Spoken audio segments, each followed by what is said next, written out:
বিষ্ণুর দুধ খাচ্ছেন, আঙ্গুলের ভেতর দিয়ে ফাঁক দিয়ে দুধ বেড়া, বিষ্ণুর দুধ খাচ্ছেন। খেতে খেতে একটু দুধ আঙ্গুলে লেগে আছে, এই আঙ্গুলটা কারো মুখে না দিয়ে বিষ্ণু ইসলাম ওমরে ফারুকের মুখের ভেতরে ঢুকাই দিলেন। অতিরিক্ত দুধটা ওমরে ফারুক খেলেন। সাহাবারা বললেন, মাযা ওয়ালতা বিহি ইয়া রাসূলুল্লাহ, হে আল্লাহর রাসূল, এই স্বপ্ন দিয়ে কি বুঝালেন? বুঝলাম না। বিষ্ণু ইসলাম বললেন, আউয়ালতু বিহি আল ইলম, এটা দিয়ে আমি জ্ঞান বুঝিয়েছি, কারণ অতিরিক্ত দুধের অংশটা আমি কাউরে না দিয়ে ওমরকে দিয়েছি, তার মানে ওমরের জ্ঞানের কোনো তুলনা হয় না। এজন্য স্বপ্নে যদি কেউ দেখেন আপনি দুধ পান করছেন, এটা প্রমাণ করে আল্লাহ তাআলা আপনাকে দ্বীনের জ্ঞান দান করবে। আবার বিশ্বনবী সাল্লাল্লাহু আলাইহি ওয়াসাল্লাম আবার আর এক রাতে স্বপ্ন দেখলেন, সাহাবারা লাইন ধরে বিশ্বনবীর সামনে দাঁড়ানো, কোন সাহাবার জামা নাভি পর্যন্ত, কোন সাহাবার জামা হাঁটু পর্যন্ত, কোন সাহাবার জামা টাট্টু পর্যন্ত, কোন সাহাবার জামা আরো ছোট, কিন্তু ওমরে ফারুকের জামা বিশ্বনবী দেখলেন এত বড়, টেনে হিচড়ে হিচড়ে বিশ্বনবীর সাথে চলছে। সুবহানাল্লাহ পড়বেন না? আল্লাহ। সাহাবারা বললেন, মা দাওয়ালতা বিহি ইয়া রাসূলুল্লাহ, হে আল্লাহর রাসূল, এটা দিয়ে আপনি কি বুঝাতে চাইলেন? বিশ্বনবী বললেন, আউয়ালতু বিহি আত তাকওয়া, এটা দ্বারা আমি দিনদারি বোঝালাম, তাকওয়া বোঝালাম। সুবহানাল্লাহ পড়েন। বিশ্বনবী দেখলেন কোন সাহাবার জামা এতটুকু, কোন সাহাবার জামা এত লম্বা, কোন সাহাবার জামা পা পর্যন্ত লম্বা। আর সাইয়েদনা ওমরে ফারুককে দেখলেন, ওনার জামা এত লম্বা, ওমরে ফারুক টেনে হিচড়ে জামা নিয়ে চলতেছে।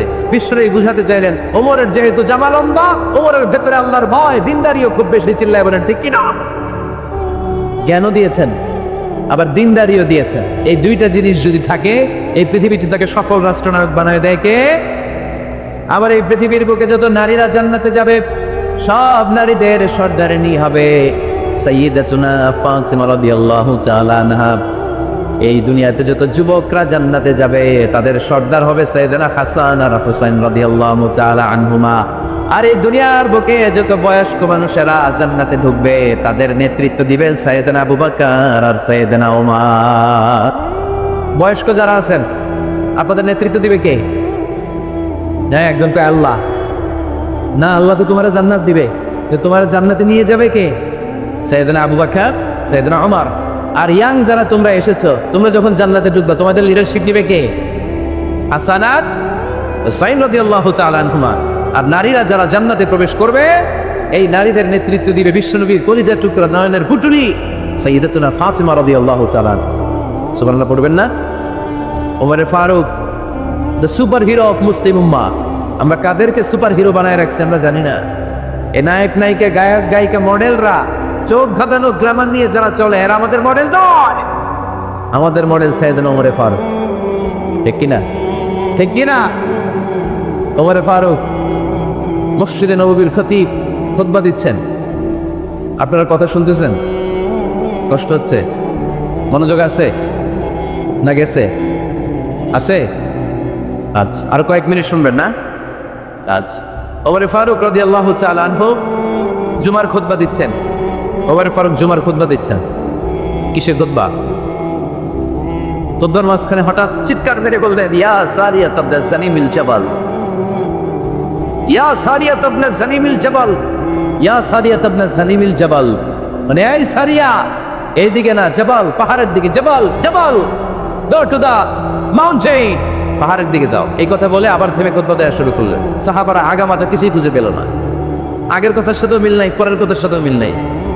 জুমার নামাজ শেষ। সাহাবারা বললেন, আমিরুল মুমিনিন, খলিফাতুল মুসলিমিন ওমরে ফারুক জুমার খুতবা দেওয়ার সময় হঠাৎ চিৎকার মেরে বললেন, ইয়া সারিয়াত ইবনে জানিমিল জাবাল। আপনার এই বাক্যের সাথে আপনার খুতবার আগের কথার কোনো মিল পেলাম না, পরের কথারও কোনো মিল পেলাম না। আপনি বুঝিয়ে বলেন, কেন বলেছেন আমরা তো বুঝলাম না। সাইয়েদনা ওমরে ফারুক বলেন, আমি যখন জুমার খুতবা দিচ্ছি, হঠাৎ আমার চোখের মধ্যে ভেসে উঠলো, ওই যে গত কয়েক মাস আগে আমি আমার মুসলিম সেনাপতিকে ইরানে, পারস্যে, ওই ইরানের বিশাল রাজ্যে যুদ্ধের জন্য পাঠিয়েছি। আমি দেখলাম যুদ্ধের একটা ভয়ঙ্কর মুহূর্তে আমার মুসলিম সেনাপতি ভুল দিকে চলতে আরম্ভ করেছে। বাম দিকে তার পাহাড়, ডান দিকে উপত্যকা। ডান দিকে যদি সে চলে যায়, উপত্যকায় চলে যায়, শত্রু বাহিনীর হাতে ধরা খেয়ে সব মারা যাবে। আর আমার সেনাপতি যদি মুসলিম বাহিনীকে নিয়ে পাহাড়ের উপর উঠে যায়, আল্লাহর মেহেরবানিতে এই যুদ্ধেও তারা জয়লাভ করবে। এজন্য আমি মসজিদের মিম্বারে দাঁড়িয়ে রব্বুল আলামিন আমার চোখের সামনে ওই যুদ্ধক্ষেত্রের দৃশ্যপটটা তুলে ধরেছে। ওইটা দেখে আমি এখানে দাঁড়িয়ে আমার সেনাপতিকে কমান্ড দিয়েছি, পড়েন সুবহানাল্লাহ। যেন তেন মানুষ না, এটা জুমার মিম্বারে দাঁড়িয়ে 1000 কিলোমিটার দূর পারস্যে কি হচ্ছে সেটাও দেখতে পেতেন আল্লাহর মেহেরবানিতে। সুবহানাল্লাহ পড়েন। সাহাবারা বিশ্বাস করে নিলেন, কিন্তু মুনাফিক টাইপের যেগুলো, এগুলো বলে এটা আবার কেমন কথা, উনি আছেন মদিনার মিম্বারের মধ্যে দাঁড়িয়ে 1000 কিলোমিটার দূরে কি হচ্ছে উনি দেখবেন কেমনে। এরা বিশ্বাস করলো না, সাহাবারা সবাই বিশ্বাস করলো, মুনাফিক গুলো বিশ্বাস করলো না। তারা মনে মনে ভাবলো, এই মুসলিম সেনাপতি বিজয়ের বেশে যেদিন মদিনায় আসবে, আমরা মদিনার উপকণ্ঠে দাঁড়িয়ে থাকবো, ওদেরকে জিজ্ঞেস করবো এমন এমন দিন ওমরে ফারুকের কণ্ঠের কোনো আওয়াজ শুনতে পেরেছিলে কিনা। বিজয়ী বেশে সাহাবারা যখন ফিরে আসতো, সব মুমিনরা আহলান ওয়া সাহলান জানাতে ওদেরকে রিসিভ করতে যেত, মুনাফিক গুলো যেত না। কিন্তু ওই দিন মুনাফিকরা সবার আগে যে হাজির। মুসলিম সেনাপতি যখন ঢুকলো, জিজ্ঞেস করলো, মুসলিম সেনাপতি এত দিন আগের কথা, জুমার দিন দুপুরবেলা যুদ্ধক্ষেত্রে হঠাৎ করে আমিরুল মুমিনিনের কোনো কথা তুমি তোমার কান দিয়ে শুনতে পেরেছিলে কিনা বলো। সেনাপতি বলল, তোমরা কেমন করে বুঝলা, কেমন করে তোমরা জানলা? তোমরা ঠিকই জেনেছ, ঠিকই ধরেছ, ঠিকই বলেছ। যুদ্ধের কঠিন মুহূর্তে ভুল করে আমি উপত্যকার দিকে মুসলিম বাহিনীকে নিয়ে ছুটতে আরম্ভ করেছিলাম। হঠাৎ করে আমিরুল মুমিনিনের একটা কণ্ঠ আমার কানের ভেতরে ভেসে আসলো। আমি শুনতে পেলাম, ইয়া সারিয়া তাবনা জানিল জাবাল, ডান দিকে উপত্যকার দিকে যেও না, তাড়াতাড়ি বাম দিকে পাহাড়ের উপর চড়ে যা। শুনেছি আমি, আমার নিজ কানে শুনেছি, তোমরা কি করে জানলে? আমি নিজে শুনেছি, সেদিন আমিরুল মুমিনিনের এই ইনস্ট্রাকশন, এই গাইডলাইন যদি আমরা ফলো করতে না পারতাম, শত্রু বাহিনীর হাতে আমরা কচু কাটা হতাম, আমাদের চেহারা, আমাদের আত্মীয় স্বজনরা তোমরা কেউ দেখতে পেতে না। পড়েন সুবহানাল্লাহ। This is our super hero. আমাদের সুপার হিরোর নাম কি? চিল্লায় বলতে হবে, ওমরে ফারুক রাদিয়াল্লাহু তাআলা আনহু। এভাবে গাইডলাইন দিয়েছেন উম্মাকে, এভাবে ইনস্ট্রাকশন দিয়েছেন। ওমরে ফারুকের ব্যাপারে বিশ্বনবী বলেছেন, আশাদ্দুম ফি আমরিল্লাহি আমার, আল্লাহর জমিনে আল্লাহর দ্বীন বাস্তবায়নের ক্ষেত্রে আমার ওমরে ফারুকের চাইতে কঠিন কেউ ছিল না। এজন্য ওমরে ফারুককে মুনাফিকরা জমের মতো ভয় পেত। কারা ভয় পেত? এমনকি শয়তানও ভয় পেত। সুবহানাল্লাহ পড়েন। বিশ্বনবী বলতেন, মা লাকিয়াকা শাইতানু সালিকান ফাজ্জান ইল্লা সালাকা ফাজ্জান গায়রা ফাজ্জিন। ওমর, তোমার যদি ইবলিস শয়তান এই রাস্তা দিয়ে হেঁটে আসতে দেখে, ইবলিস শয়তান এই রাস্তা রেখে দিয়ে অন্য রাস্তা দিয়ে হাঁটে। ওমর, তুমি যদি এই রাস্তা দিয়ে হাঁটো, শয়তান জীবনে ওই রাস্তা দিয়ে হাঁটবে না, এই রাস্তা দিয়ে আরেক রাস্তা দিয়ে হাঁটে। সুবহানাল্লাহ করতে পারলেন না? আল্লাহর হাবিব সাল্লাল্লাহু আলাইহি ওয়াসাল্লামের স্ত্রীরা মাঝে মাঝে রাসূল সাল্লাল্লাহু আলাইহি ওয়াসাল্লামের কাছে বায়না ধরতো, নবী আমাদেরকে এইটা দেন, ওইটা দেন, আমাদের ঘরে এইটা নাই, ওইটা নাই। বিশ্বনবীকে, আমার কাছে কিচ্ছু নাই, থাকলে এমনি থাকো, নাইলে যাও। কিন্তু বিবিরাও ছাড়ে না, নবী আমাদের এইটা দেন, ওইটা দেন, বায়না ধরছে সব বিবিরা। বিশ্বনবীর স্ত্রী ছিল কয়জন? হ্যাঁ, কয়জন? 11 জন। দাসী 2 জন, সব মিলে 13 জন। 11 স্ত্রী ধরছে, নবী এটা দেন, ওইটা দেন। বিষ্ণু বলে কিছু নাই, স্ত্রীরাও ছাড়ে না। ইন দ্য মিন টাইম বিষ্ণুনবী হঠাৎ একটা সালাম শুনতে পেলেন। কে যেন দরজার মধ্যে এসে দাঁড়িয়ে নক দিচ্ছে আর বলছে, আসসালামু আলাইকুম ওয়া রাহমাতুল্লাহ। বিষ্ণুনবী সালামের উত্তর দিলেন, ওয়া আলাইকুম আসসালাম ওয়া রাহমাতুল্লাহ। আর বিষ্ণুনবী বুঝতে পেলেন এটা সাইয়েদনা ওমরে ফারুকের কণ্ঠ। কার কণ্ঠ? সালামের উত্তর দিয়ে বিবিদের দিকে তাকায় দেখে একটা বিবিও নাই, সব অন্তর্মহলে দৌড়। সুবহানাল্লাহ কইবেন না? এটারে ভয়ের কারণে দৌড় এটা বলে না, শ্রদ্ধার কারণে, তার হাইবাতের কারণে। হাইবাত, পার্সোনালিটি, এটাকে বলে হাইবাতে ওমর। ওমরে ফারুকের হাইবাত, পার্সোনালিটি এত স্ট্রং ছিল, ওনাকে দেখলেই মানুষ ভয় পেত। ইসলামের জন্য ভয়। সুবহানাল্লাহ পড়তে হবে। বিশ্বনবীর কলিজার টুকরা স্ত্রী আম্মা জান আয়েশা রাদিয়াল্লাহু তাআলা আনহা, উনি নিজে ওমরে ফারুককে ভয় পেতেন, নিজেও ভয় পেতেন। মাঝে মাঝে বিষ্ণুনবীর সাথে ঝগড়া হয়ে গেলে, মধুর ঝগড়া, ভালোবাসার ঝগড়া যদি হয়ে যেত, বিষ্ণুনবী বলতেন, আয়েশা চলো মিটমাট করে ফেলি, ঝগড়া করে আর কদিন থাকো, চলো মিটমাট করি। তো মিটমাট করার জন্য রাজি আছো? আম্মা জান আয়েশা বলতেন, হ্যাঁ রাজি আছি। তো কারে আনা যায়? ওমরে ডেকে আনি মিটমাট করার জন্য। আয়েশা রাদিয়াল্লাহু তাআলা আনহা বলে, ওরে বাপ রে বাপ, ওমর না না না, ওমর খালিজ, ওমরে ফারুকের ভয় লাগে আমার।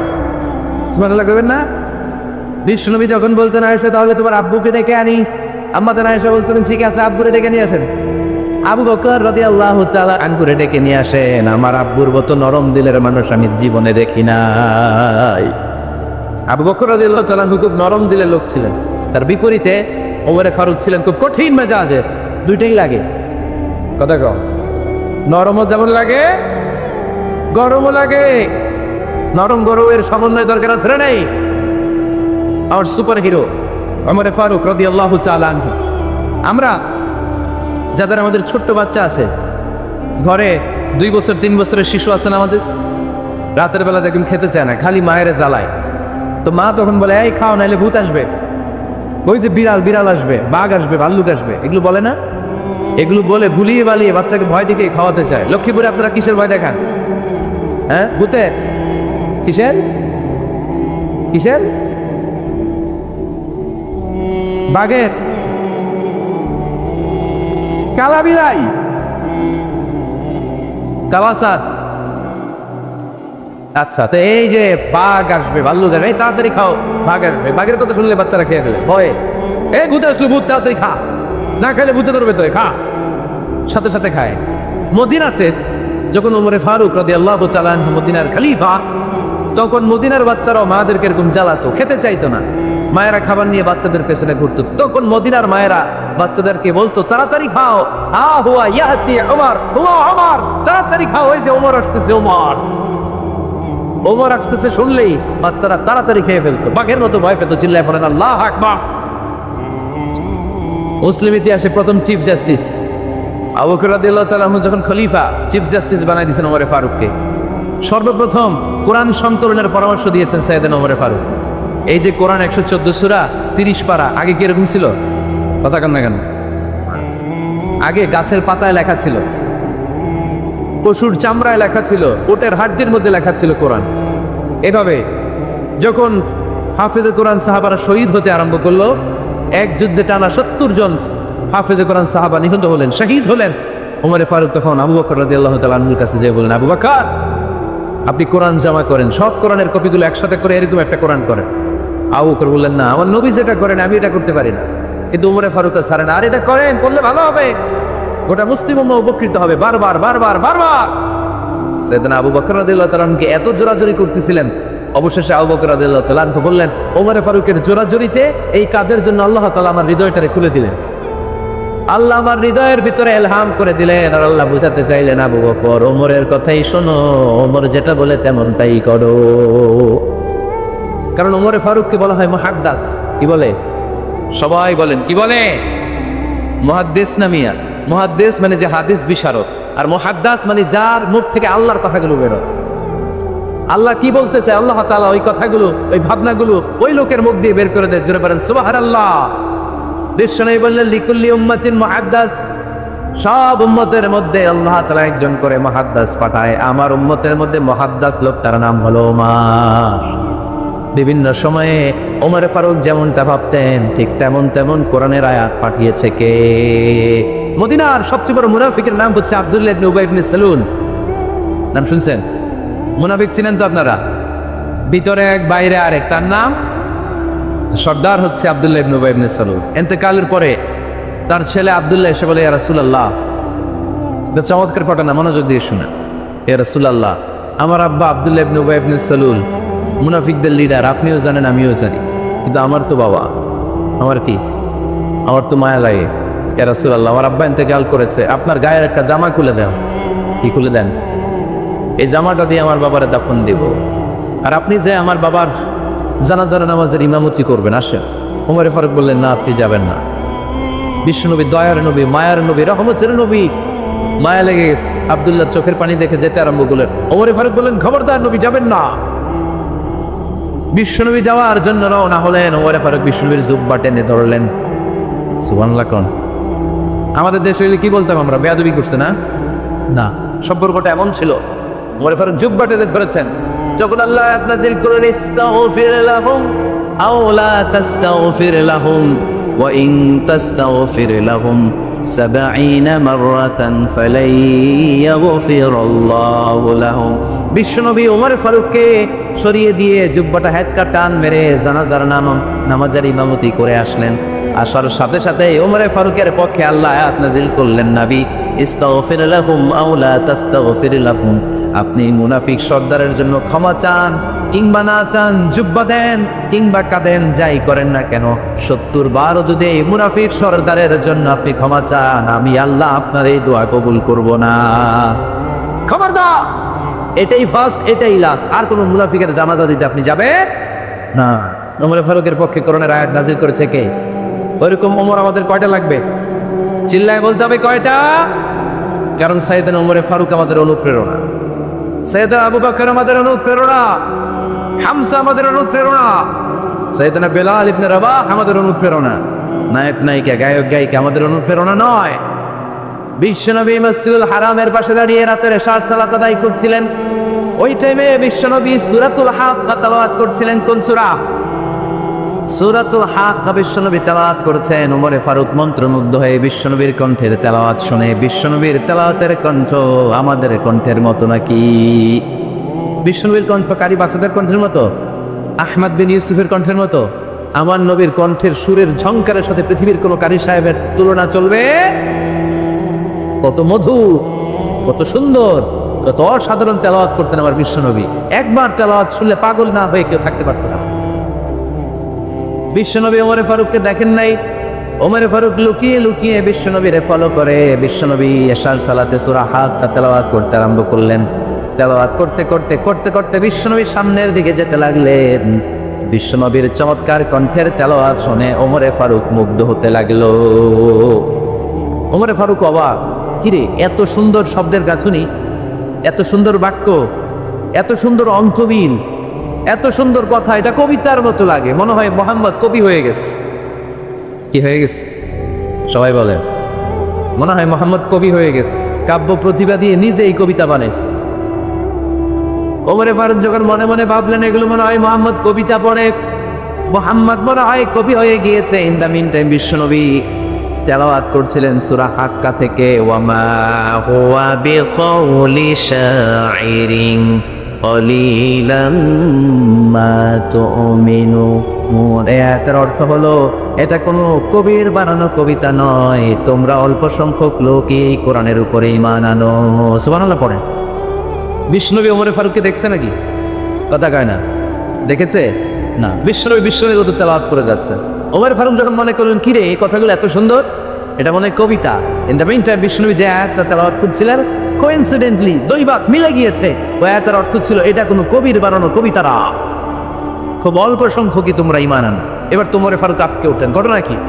আমি মনে মনে ভাবলাম মোহাম্মদ কবি, আর যেটা পড়তেছে এটা কবিতা, কিন্তু মোহাম্মদ আমার দেখেও নাই, কিন্তু বলতেছে এটা কবির বানানো কবিতা না। তাহলে মোহাম্মদ মনে হয় গণক হয়ে গেছে। কার মনে কি চলে না দেখেই বলতে পারে। নাউজুবিল্লাহ পড়বেন না? ওমর ফারুক এবার মনে মনে ভাবে মোহাম্মদ তাহলে কবি না, আগেরটা ভুল ধারণা আমি করেছি, মোহাম্মদ কবি নয়, মোহাম্মদ হলো গণক। আওয়াজ করে পড়েন না নাউজুবিল্লাহ। মোহাম্মদ মানুষের মনে কি চলে গণনা করে সব টের পেয়ে যায়, সব বুঝতে পারে। বিশ্বনবী তখন যে আয়াতটা তেলাওয়াত করছিলেন সেটা হলো ওয়ালা বিকাউলি কাহিনিন কলিলাম মা তাযাক্কারুন। বিষ্ণুবী তখন যে আয়াতটা তেলাওয়াত করছিলেন, এই আয়াতের অর্থ হলো এটা কোনো গণকের বানানো কথা নয়, খুব অল্প সংখ্যক লোকই তোমরা উপদেশ গ্রহণ করো। বিষ্ণুবী ওমর ফারুককে দেখে? কথা কয় না, দেখে না, কিন্তু মিলে যাচ্ছে। ওই আয়াতের পরের আয়াতটা ছিল এটা গণকের বানানো কোনো গণনা নয়, খুব অল্প সংখ্যকই তোমরা ঈমান আনো। এবার তো ওমর ফারুক বেহুশ। হায় হায়, প্রথমে ভাবলাম কবিতা, সে পরে যাচ্ছে না কবির বানানো কবিতা না। এরপর মনে মনে ভাবলাম মনে হয় গণক, সে বলে না এটা গণকের বানানো গণনা নয়। তাহলে এটা কি? এটা কি কি এটা কি পড়ে মুহাম্মদ, যার কণ্ঠের তেলাওয়াত শুনলে মানুষ পাগল হয়ে যায়। বিশ্বনবী তখন পড়তে আরম্ভ করলেন তানজিলুম মির রাব্বিল আলামিন। এর মানে হলো এটা কবিতা না, এটা গণকের বানানো গণনা না, মানুষের বানানো কিচ্ছু না, এটা গোটা বিশ্বের রব আল্লাহ পাকের বাণী। সুবহানাল্লাহ পড়েন।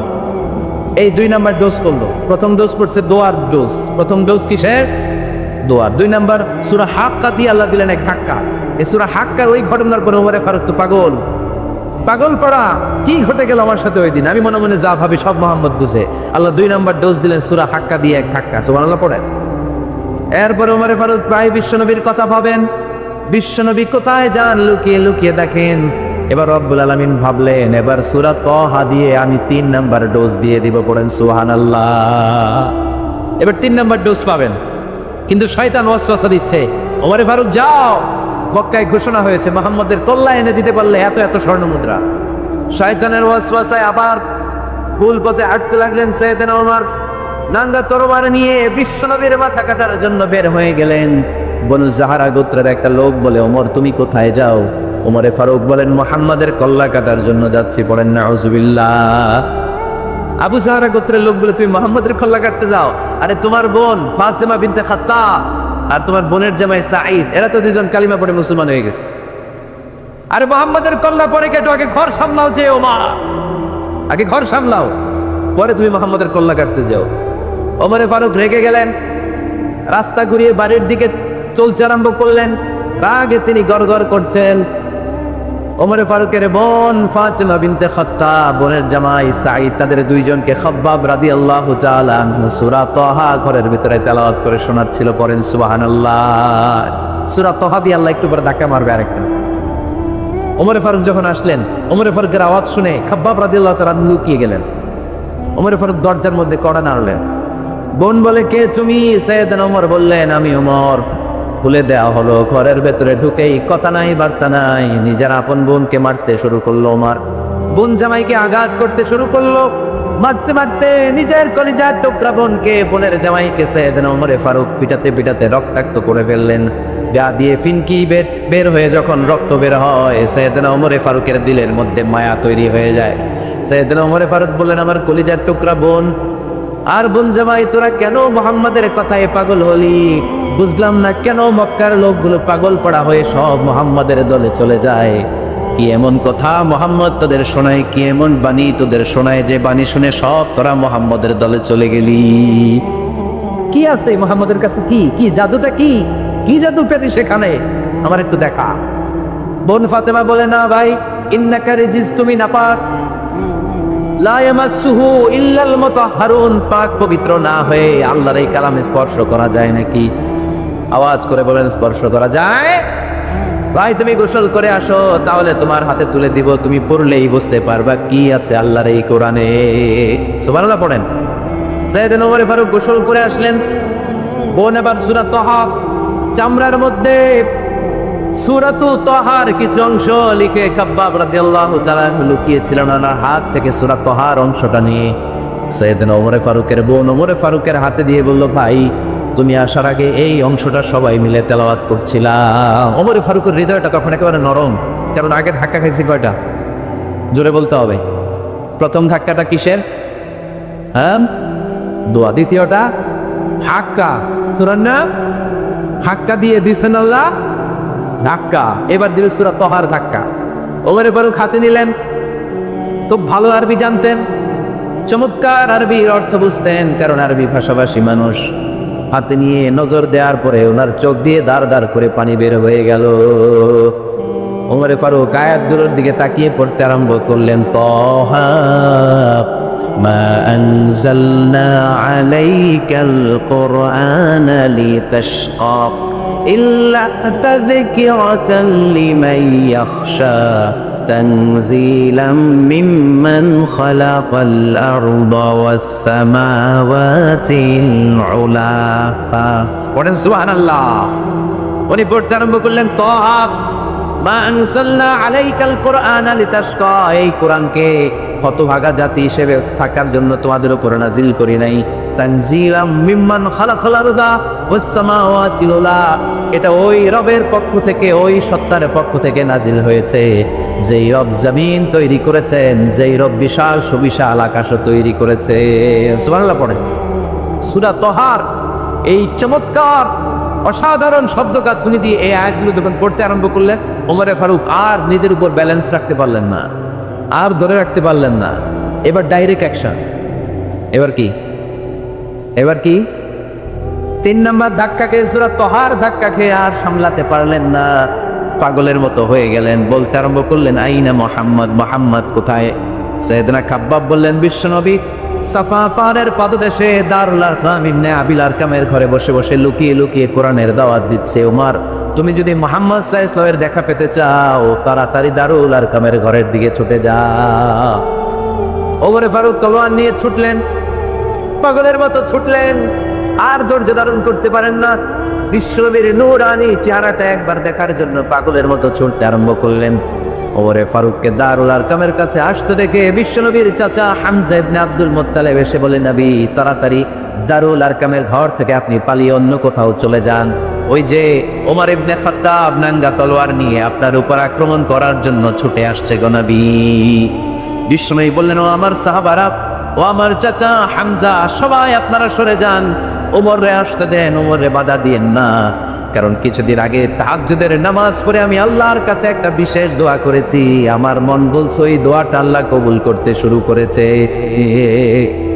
ওমরে ফারুক চলে আসলেন, এসে কোনো পাতা নেই, চিৎকার দিয়ে বললেন আশহাদু আল্লা ইলাহা ইল্লাল্লাহ ওয়া আশহাদু আন্না মুহাম্মাদান আবদুহু ওয়া রাসূলুহু। আমি সাক্ষ্য দিলাম আল্লাহ এক, অদ্বিতীয়, আল্লাহ ছাড়া কোনো ইলাহা নাই, নিশ্চয় আপনি মুহাম্মদ আল্লাহর বান্দা এবং রাসূল। সুবহানাল্লাহ পড়েন। এই কালমা শাহাদাতের ভেতরে আল্লাহর কথা, আমার নবীর কথা ঢুকিয়ে দিয়েছে কে?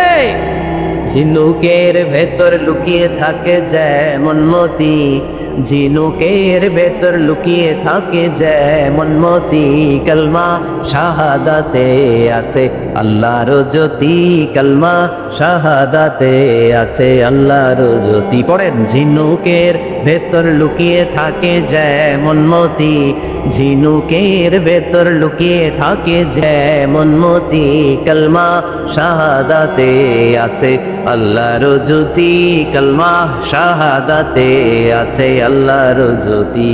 পড়েন আল্লাহু আকবার। ওই শাহাদাতের জ্যোতি সাইয়েদনা ওমর ফারুকের হৃদয়টারেও জানা করে দিল।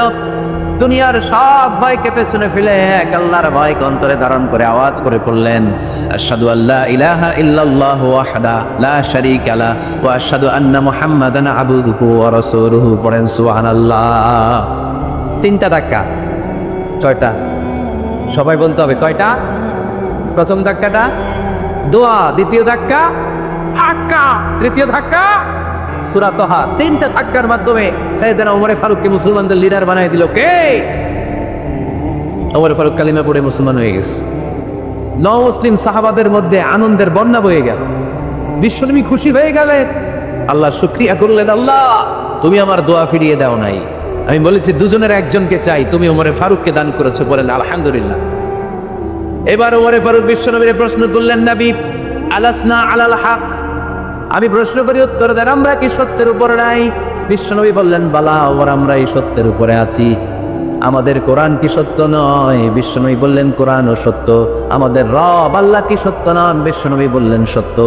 ওমরে ফারুক বললেন, তাহলে ফিমাল ইখতিফা, তাহলে লুকিয়ে লুকিয়ে আর গোপনে দাওয়াতি কাজ কেন?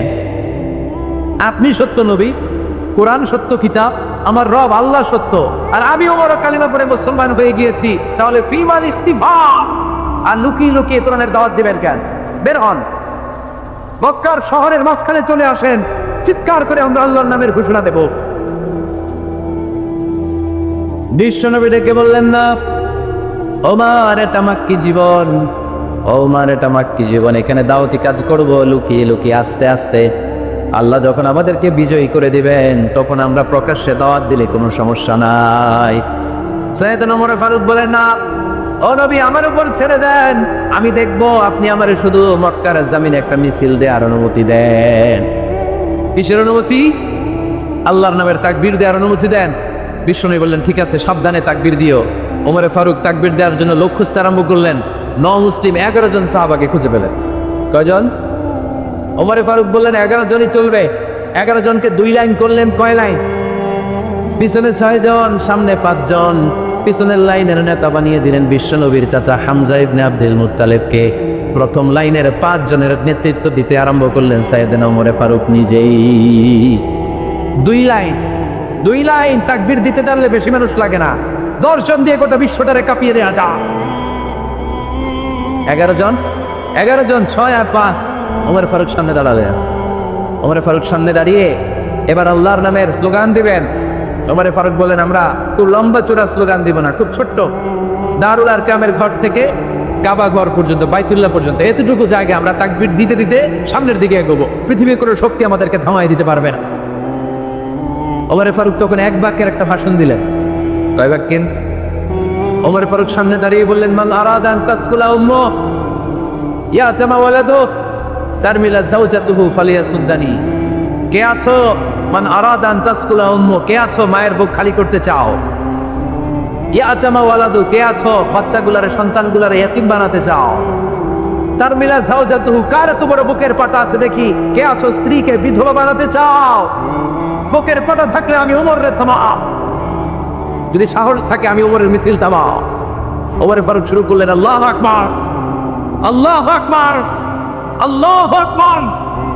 স্লোগান দিতে দিতে সাইয়েদনা ওমর ফারুক কাবার গিলাফ যে স্পর্শ করলেন, ওমর ফারুকের এই স্লোগান কেউ থামাতে পারে নাই। কিয়ামত পর্যন্ত এ আল্লাহর নামের স্লোগান কেউ থামাতে পারবে না। চিল্লায় বলো ঠিক কিনা? ওমর ফারুকের স্লোগান সেদিন মক্কায় কেউ থামাইতে পারছিল? আওয়াজ করে বলতে পারছিল? এখনো আল্লাহর নামের স্লোগান কেউ থামাই দিতে পারবে? কিয়ামত পর্যন্ত আমার রবের স্লোগান কেউ থামাতে পারবে? পারবে না। ওমর ফারুক স্লোগান দিলেন। আবু জাহেল, উতবা, শাইবা, ওয়ালিদ ইবনে মুগীরা আল্লাহু আকবার ধ্বনি শুনে বাইরে আসছে। কিরে এত বড় স্লোগান, আমাদের কাছ থেকে পারমিশন নেয় নাই, অনুমতি নেয় নাই। অনুমতি নেওয়া ছাড়াই স্লোগান শুনো। বের হয়ে দেখে মিছিলের সামনে ওমর। ওমর ফারুককে দেখে আবু জাহেল দিছে এক দৌড়, উতবা দিছে আরেক দৌড়, সাইবা দিছে বহু দৌড়। সুবহানাল্লাহ পড়বেন না? এজন্য ওমর বেশি লাগে না, ওমর লাগে একজন। চিল্লায় বলতে হবে, ওমর ফারুক লাগে কয়জন? একজন। ওমরই গোটা বিশ্বের চেহারা পাল্টে দিতে সক্ষম। চিল্লায় বলেন ঠিক কিনা? গোটা বিশ্বে মুসলমানদের আছে করুণ অবস্থা। আমাদের কোনো সেন্ট্রাল লিডারশিপ নাই। আমাদের মুসলিম দেশগুলোরে এক করে রাখবে, ভাইয়ের ভাইয়ের মতো রাখবে, আমাদের স্বার্থ নিয়ে কথা বলবে, এরকম নেতা আমাদের নাই। ঠিক কিনা? আমরা সেই ওমর ফারুকের অপেক্ষায়, আমরা সেই ইমাম আল মাহাদির অপেক্ষায়, যার একটা হুঙ্কারের আহ্বানে গোটা বিশ্বের সব মুসলমান এক প্ল্যাটফর্মে চলে আসবে। ওইরকম নেতা একজন লাগবে। কয়জন? গোটা মুসলিম উম্মাহকে একত্রিত করার জন্য একজন ওমরই যথেষ্ট। ঠিক কিনা? ঝিনুকের ভেতর লুকিয়ে থাকে যেমন মতি, ঝিনুকের ভেতর লুকিয়ে থাকে যেমন মতি, কলমা শাহাদাতে আছে আল্লাহর জ্যোতি, কলমা শাহাদাতে আছে আল্লাহর জ্যোতি। পড়ে সবাই। ঝিনুকের ভেতর লুকিয়ে থাকে যেমন মতি, ঝিনুকের ভেতর লুকিয়ে থাকে যেমন মতি, কলমা শাহাদাতে আছে আল্লাহর জ্যোতি, কলমা শাহাদাতে আছে আল্লাহর জ্যোতি। চিল্লায় বলেন আল্লাহু আকবার। ওই আল্লাহর জ্যোতি, ওই ইমানের নূর যদি কোনো মানুষের অন্তরে স্থান করে নেয়, পৃথিবীর কোনো শক্তি তাকে থামিয়ে রাখতে পারে? স্যামুয়েল হ্যান্টিংটন একটা বই লিখেছিল, দ্য ক্লাশেস অফ সিভিলাইজেশন, সভ্যতার সংঘাত। পৃথিবীতে অনেক সংঘাত রয়েছে, অনেক সভ্যতা গড়ে উঠেছে। সিন্ধু সভ্যতা, আর্য সভ্যতা, মহেঞ্জোদারো সভ্যতা, মিশরীয় সভ্যতা, বৈদিক সভ্যতা, চীনা সভ্যতা। এখন গোটা বিশ্বব্যাপী সুপার পাওয়ার হচ্ছে আমেরিকা। ধারণা করা হচ্ছে কিছুদিন পরে সুপার পাওয়ার হবে চীন। অনেকে বলছে তারপরে সিরিয়ালে আছে ইন্ডিয়া। একটার পর একটা সুপার পাওয়ার আসছে, কিন্তু গবেষণায় ধরা পড়েছে সব সুপার পাওয়ার ধূলিসাৎ হয়ে যাওয়ার পরে যে সুপার পাওয়ারের পতাকা পতপত করে পৃথিবীর মধ্যে উঠবে, সেটার নাম হচ্ছে ইসলাম। এজন্য ইসলামের অগ্রযাত্রাকে বন্ধ করা যাবে। ইসলাম পেয়ে আমরা খুশি নেবে যা, বিশ্বনবীকে নবী হিসেবে পেয়ে খুশি নেবে যা, কোরআনকে সংবিধান হিসেবে পেয়ে খুশি নেবে যা। এই চারটা জিনিসের দরকার আছে নাই? এই চারটা জিনিসের বিরুদ্ধে যারা কথা বলে আমরা তার বিরুদ্ধে চিল্লাই এখন কে কিনা? এই চারটা জিনিসের পক্ষে যারা কথা বলে তাদের জন্য আমাদের অন্তরে ভালোবাসা আছে না নাই? এজন্য এই চারটা জিনিসের বিরুদ্ধে যদি বাবা ভাই প্রতিবাদ করার দরকার আছে নাই? আল্লাহরে গালি দেওয়া হয়, বিশ্বনবীকে গালি দেওয়া হয়, কোরআনকে নিয়ে কটূক্তি করা হয়, আর মুসলমান প্রতিবাদ করবে না, সে মুসলমান নয়, সে মুনাফিক। চিল্লায় এখন ঠিক না? এজন্য এই চারটা সম্মানিত জিনিসের বিষয়ে যদি কটূক্তি করা হয়, প্রতিবাদ করার জন্য দরকার আছে নাই? প্রতিবাদ করতে যে গর্জে ওঠার দরকার আছে নাই? আজকে যে বইটা থেকে আমরা কয়েক মিনিট কথা শুনবো, বলেন তো, চিল্লায় বলেন, এই বইটার নাম কি? এই কোরআনে কোনো ভুল আছে? কোনো সন্দেহ আছে? কোনো সংশয় আছে? থাকবে কেমন করে? কারণ বইটাকে নাজিল করেছে কে? চিল্লায় বলতে হবে, নাজিল করেছে কে? এই বইটার যেখান দিয়ে এই কথা বলি না কেন বরকত আছে না নাই? আজকে আমরা এই বইটা চমৎকার একটা সূরা থেকে কথা শুনবো। আমি আমার খুতবার শুরুতে সূরাতুল মুমিনুন থেকে দুটি আয়াত তেলাওয়াত করেছি। সূরাতুল মুমিনুনের শুরুতে 10টি আয়াতে আল্লাহ তাআলা মুমিনদের 7টি গুণের কথা বর্ণনা করেছেন। চিল্লায় বলেন কয়টি? এই 7টি গুণ যদি কোনো মুমিন তার জীবনে ধারণ করতে পারে, পিতা মারা গেলে সন্তান যেমনি পিতার সম্পদের ওয়ারিস হয়ে যায়, ওই মুমিন বান্দা জান্নাতুল ফেরদাউসের ওয়ারিস হয়ে যাবে। এজন্য 7টি গুণ আমাদের জীবনে ধারণের দরকার আছে না নাই? সবাই রাজি আছেন তো? এই 7টি গুণের কথা শুনে একসাথে আমরা আজকে বিদায় নেব, ইনশাআল্লাহ। পড়েন নাকি মাঝখানে ওঠা বসা করবেন? করবেন কেউ? বেশি লম্বা কথা বলবো না, কিন্তু একসাথে বিদায় নেব, ইনশাআল্লাহ। পড়েন, আওয়াজ করে পড়েন ইনশাআল্লাহ। যে সূরাটি থেকে আমরা আজকে কথা শুনবো, সূরাটির নাম হচ্ছে সূরাতুল মুমিনুন। চিল্লায় বলেন সূরার নাম কি? সবাই বলেন নাই, চিল্লায় বলতে হবে কি নাম? সূরার নাম সূরাতুল মুমিনুন। চিল্লায় বলতে হবে সূরার নাম কি? কোরআনের চ্যাপ্টারাইজেশনগুলোর দিকে খেয়াল করলে আপনি অবাক হবেন। আল মুমিনুন নামে আল্লাহ তাআলা কোরআনে সূরা দিলেন। মুমিনুন মানে বিশ্বাসী। আমরা সবাই মুমিনুন, ঠিক কিনা? মুমিনুনের বিপরীত হচ্ছে কাফিরুন, মানে অবিশ্বাসী। এই কাফিরদের নামে কোরআনে সূরা আছে না নাই? আছে। কি নাম সূরা? সূরাতুল কুল ইয়া আইয়ুহাল লা আ'বুদু মা। তাহলে বিশ্বাসীদের নামে সূরা দিবেন, অবিশ্বাসীদের নামেও সূরা দিবেন। আবার বিশ্বাসী অবিশ্বাসী মানে মুমিন আর কাফের, এই দুই দলের মাঝখানে আরেকটা দল আছে মুনাফিক, তাদের নামে কোনো সূরা নেই। হ্যাঁ কিনা? মুনাফিকুন ডাবল স্ট্যান্ডার্ড মেনটেন করে, এদের দুইটা চেহারা। এরা নেহি ওদার দারমিয়ান মে সদর বারা আছে না নাই? যেদিকে বৃষ্টি ওইদিকে ছাতা ধরে।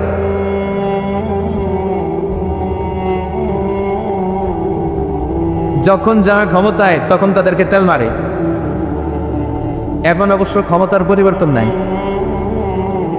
এখন একটা দলই মারবে, আছে না নাই? এরা উপর দিয়ে ফিটফাট, ভিতর দিয়ে হ্যাঁ। সদরঘাট দেখছেন টিভিতে? সদরঘাট কি এখনো ফিটফাট হয় নাই? এরা উপরে ফিটফাট, ভিতরে সদরঘাট। এরা নেহি উদার নেহি এদার দারমিয়ান মে সদর বাজার। দুই নৌকায় পড়া দিলে যা অবস্থা, এদের সেই অবস্থা। এরা ডানেও না বায়েও না, কই যাবে দিছেও যায় না। মাঝে মাঝে মনে হয় একটা বুজুর্গ লয়ে থাকলে আল্লাহ রহমত পাওয়া যায়। আবার মাঝে মাঝে কয় না, শাহবাগের মঞ্চে ওঠে বক্তব্য দেয়, তাহলে টাকার বান্ডিল পাওয়া যায়। এরা হচ্ছে মুনাফিক, দুমুখোশা, এদের চিনা দেয় না। আল্লাহ এদেরকে বলেছেন মুজাজ্জাবিন, লা ইলাহা উলা ওয়ালা ইলাহা বুলা। এরা এদিকেও যায় না, ওইদিকেও যায় না। এরা দুদল বান্দা। এরা কি? চিল্লায় বলতে হবে এরা কি? দোদেল বান্দা, কালমা চোরে না পায় শ্মশান, না পায় ঘোর, দিন থাকিতে আয়রে পথে ছাইরা দে ভণ্ডামি, ভণ্ডামি ভণ্ডামি ভণ্ডামি, ছাইরা দে রাম। নামাজ কালাম পড়ে না, ইবলিস শয়তানের নানা। আছে এরকম? নামাজ নাই, রোজা নাই, জাকাত নাই, হজ নাই, ইসলাম নাই, জিকির নাই, উনি পীর সাহেব, উনি মারে পথের লিডার। আসলে এটা মারে পথ না, এটার দরকার মায়ের পথ, ঠিক কিনা? সারা বছর একদিনও গোসল করে না, এরকমও বাল্য পীর আছে না নাই? 365 দিন আল্লাহর, একদিনও গোসল করে না, কখনোই গোসল করে না। পুরো বছরে গোসল নাকি করে একবার, আর যেদিন করে ওই দিন ওর গোসলের পানি মুরিদরা সব খেয়া পালায়। আছে না নাই? এগুলোর সাথে ইসলামের কোনো সম্পর্ক আছে? দুদিন বান্দা কালমা চোরে না পায় শ্মশান, না পায় ঘোর, দিন থাকিতে আইরে পথে ছাইরা দে ভণ্ডামি, ভণ্ডামি ভণ্ডামি ভণ্ডামি, ছাইরা দে ভণ্ডামি। জিকিরা ডাবল স্ট্যান্ডার্ড মেনটেন করে, দুমো ঘষা, এদিকেও না ওদিকেও না, নেহি আদা নেহি ওদার, মুখে এক ভিতরে এক বাইরে আরেক, তার নাম মুনাফিক। কথা বলেন, ভিতরে এক বাইরে আরেক, তার নাম মধু হই দই, সব মুখস্থ, মধু হই হই বিষ সাবাইলা, মানে বলে মধু, বাটিতে করে নিয়ে আসছে বলে মধু, আসলে কি এটা কি হোমির না মুনাফে? তো এই মুনাফিকদের নামেও কোরআনে সূরা আসরা নাই, তো মুমিনুনদের নামে আল্লাহ তাআলা কোরআনে সূরা দিলেন, কাফিরদের নামে আল্লাহ তাআলা কোরআনে সূরা দিলেন। আবার মুমিনও না কাফিরও না, জানেও না বায়াও না, মাঝখানে মুনাফিক, এদের নামে আল্লাহ তাআলা কোরআনে সূরা দিলেন। পড়েন সুবহানাল্লাহ।